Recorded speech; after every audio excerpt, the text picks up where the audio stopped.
Russian leader Vladimir Putin has openly threatened the United States. The deconfliction between Russia and Israel started with the destruction of the munitions belonging to Russia by Israel. The Israeli army has launched a large-scale air operation against Russian-backed Hezbollah forces.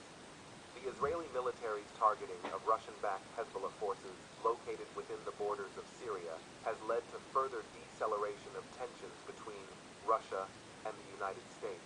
Russian government officials claim that Russian munitions were also targeted during this Israeli attack. The allegations that the Wagner mercenary company operating in Russia trained the Hamas militia became the beginning of tensions between Israel and Russia. According to Ukrainian intelligence statements, the Hamas militia underwent a wide-ranging training program at Wagner military training camps before the start of the war. When the images of Hamas drone attacks are watched, it can be clearly understood that these attacks are Wagner tactics. Hezbollah's allegations that Russian-made missiles were used in the airstrikes against Israel have caused tensions between the two countries to increase further. It is a well-known fact that the most used anti-tank missiles by Hezbollah are Russian-made Kornet missiles. As it is known, U.S. President Joe Biden has decided to increase the number of aircraft carriers in the eastern Mediterranean. In his latest statement, he said that they will send unprecedented military support to Israel until now. In response, Vladimir Putin said, MiG-31 aircraft carrying Kinjal missiles have begun patrolling the Black Sea. American aircraft carriers stationed in the Mediterranean are within range of Russia's Kinjal hypersonic missiles in the Black Sea. I'm not saying this as a threat, I'm saying this as information. Just a reminder.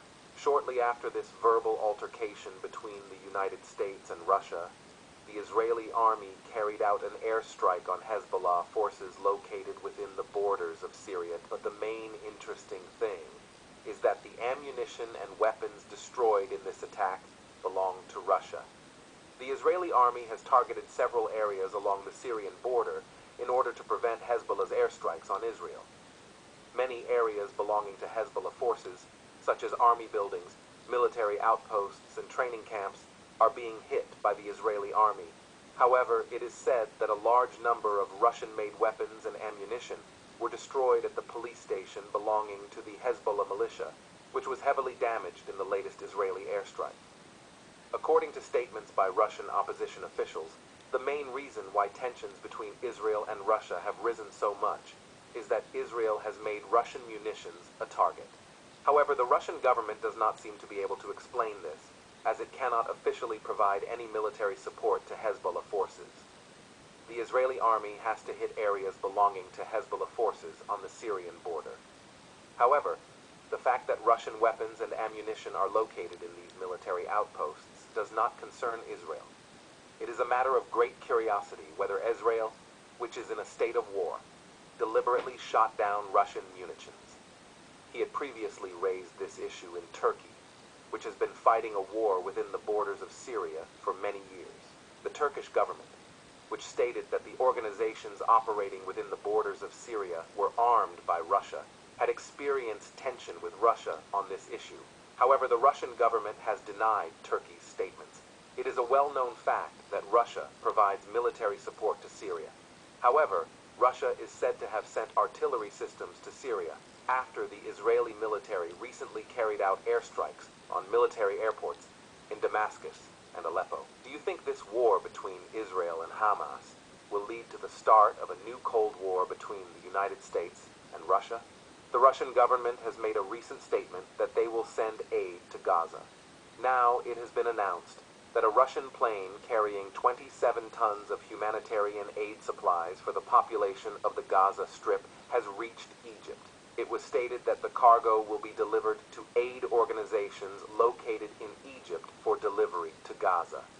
The United States, on the other hand, announced that it was sending new armored vehicles for the Israeli army. In his latest statement, the Israeli defense minister sent a message that they will definitely launch a ground operation. We see Gaza from afar. We will soon see it from the inside, the Israeli minister said, adding that eliminating Hamas will not be easy and will take time. As it is known, It is believed that the reason for the U.S. sending an aircraft carrier to the eastern Mediterranean is due to Iran. The main task of these aircraft carriers sent in case of any attack by Iran on Israel is to prevent these attacks by Iran. The Pentagon administration is intimidating Iran with these Navy ships in the eastern Mediterranean. However, the most reaction to the U.S. sending an aircraft carrier to the eastern Mediterranean came from Turkey. Despite the fact that Turkey is a NATO country, it attracted quite a lot of attention that it reacted so harshly against the United States. Turkish President Erdogan has made moves against the United States, sending Turkish Navy ships near the eastern Mediterranean. What could be the main purpose of Erdogan, who expressed that they would hold a military exercise here? This deconfliction between Israel and Hamas has forced many countries to choose sides. European countries such as the United States, Great Britain, France, Germany are next to Israel, while Muslim and Arab countries are next to Palestine. For this reason, this war began to turn more into a Jewish-Muslim war. Speaking at the Arab Parliament, the Libyan delegate announced that they would transfer weapons from Libya to Gaza if the borders were opened and expressed support for Hamas. On the other hand, the Egyptian president and the Jordanian king made a joint statement. The two, who canceled their meetings with U.S. President Joe Biden, met in Cairo. After their summit, the Egyptian president and the Jordanian king expressed their rejection of the forced displacement of Palestinians. The war between Israel and the Hamas militia is creating even greater decadence every day. The Qassam brigades carried out an attack on the Israeli city of Netivot. In response, the Israeli military launched airstrikes on the areas they targeted in Gaza. The Israeli army, which is fighting on 3 different fronts, also continues to hit Hezbollah forces in Syria and Lebanon. After allegations that Hezbollah would launch attacks on Israel through the Lebanese borders, the Israeli military began to increase security measures. The Israeli army, which evacuated a 4-kilometer area on the Lebanese border, has already sent armored vehicles and soldiers to the Lebanese border. With the increasing claims that a new war will break out between Israel and Lebanon, the U.S. Embassy has asked its citizens who are in Lebanon to leave the country immediately. Israeli Prime Minister Netanyahu has also requested support from the UK ahead of the ground operation he will launch against Gaza. Netanyahu stated that the Gaza war will last a long time and Israel needs the support of the UK.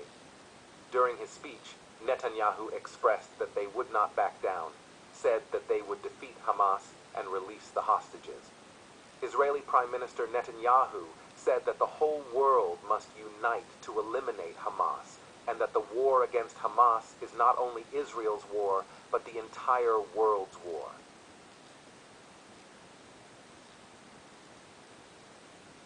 New information and development coming in this Israel-Palestine war. Of these terrorist groups, if they have those kinds of weapons in their hand.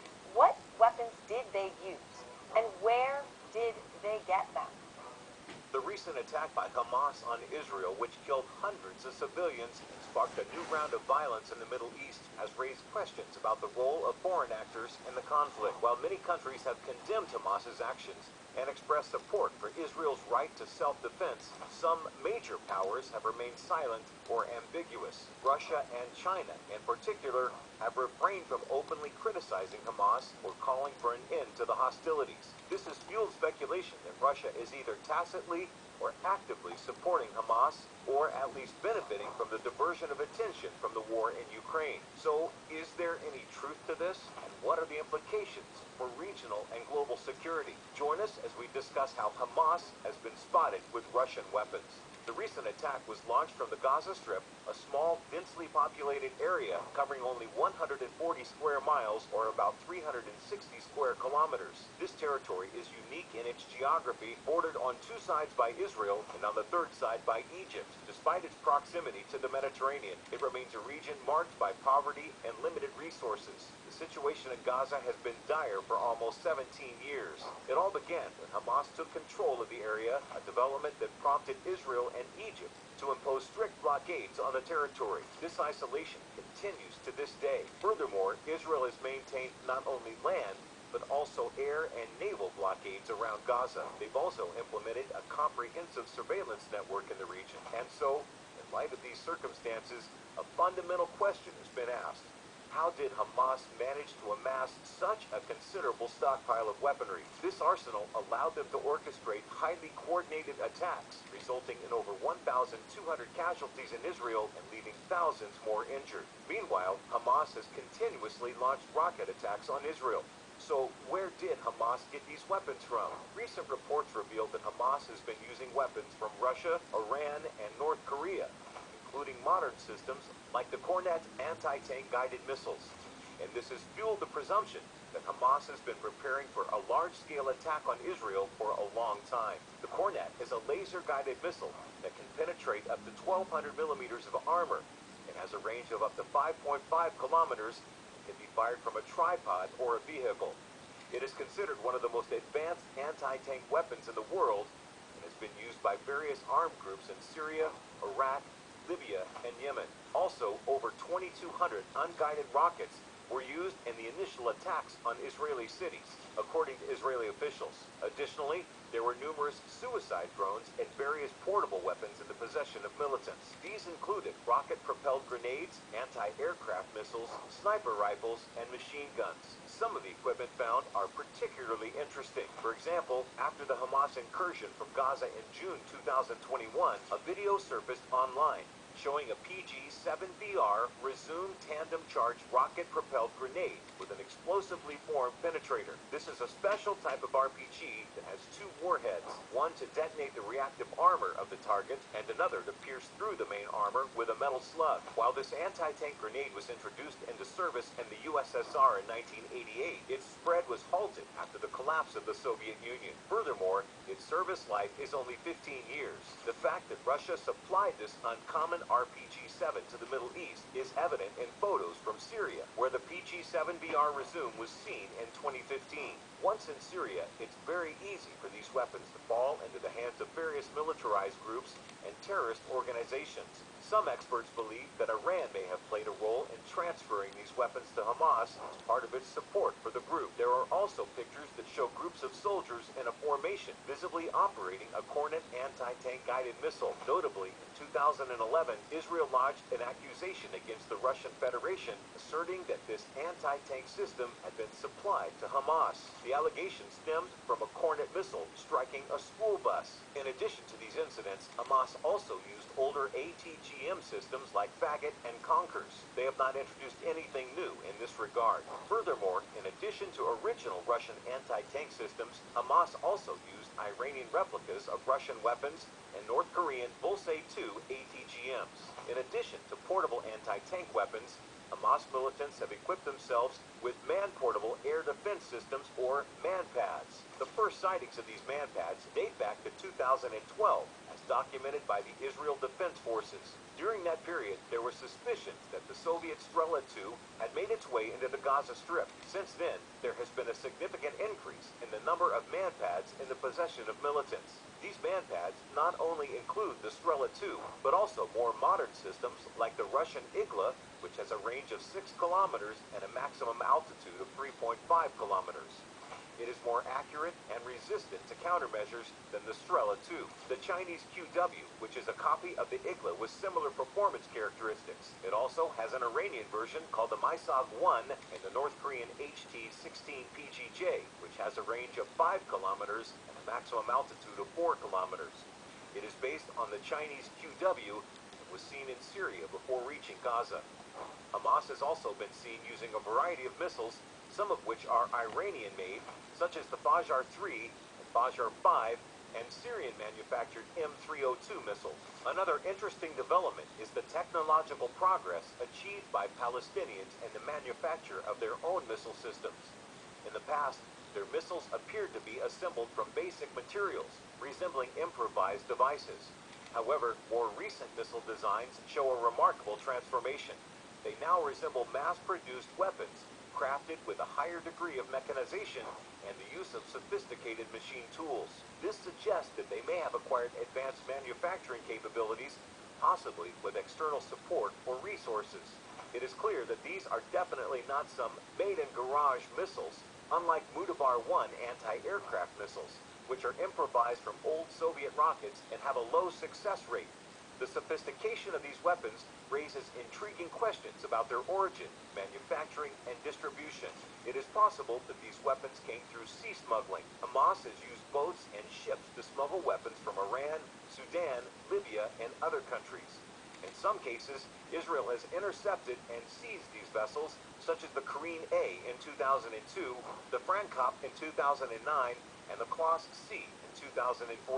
However, some of the shipments may have escaped detection and reached Gaza. Hamas has also dug hundreds of tunnels under the border between Gaza and Egypt, which have been used to smuggle weapons, goods, and people. These tunnels have been a lifeline for Hamas, especially after the blockade imposed by Israel and Egypt in 2007. Israel had tried to destroy these tunnels with airstrikes and ground operations, but new ones are constantly being built. Hamas has also received weapons directly from its allies and supporters, such as Syria and Iran. These countries have provided Hamas with rockets, missiles, and technical assistance. For example, in 2019, Iran claimed that it had supplied Hamas with Bajar-5 missiles, which were used to target Tel Aviv. According to Bilal Saab, a senior fellow and director of the Defense and Security Program at the Middle East Institute of Washington, Hamas's tunnel infrastructure is still massive, despite Israel and Egypt regularly degrading it. Daniel Byman, a senior fellow with the Transnational Threats Project at the Center for Strategic and International Studies, also said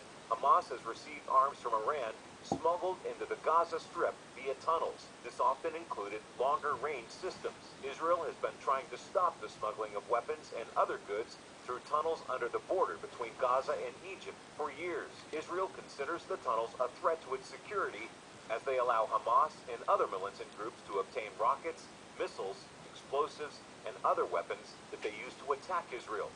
Israel has frequently targeted the tunnels with airstrikes using precision-guided munitions or bunker buster bombs. Israel claims to have destroyed hundreds of tunnels over the years, but new ones are constantly being dug by smugglers. For example, in October 2023, the Israeli Defense Force, IDF, bombed 3 Hamas arms smuggling tunnels in Gaza overnight and reported precise hits. Israel has also conducted ground operations to locate and destroy the tunnels using bulldozers, explosives, or flooding. Israel has also demolished homes that harbored tunnels, as did some Palestinians who wanted to keep the tunnel economy under their control. For example, in 2014, during Operation Protective Edge, Israel launched a ground invasion of Gaza to destroy dozens of tunnels that Hamas used to infiltrate Israel and launch attacks. What do you think about this issue? Let us know in the comments section below.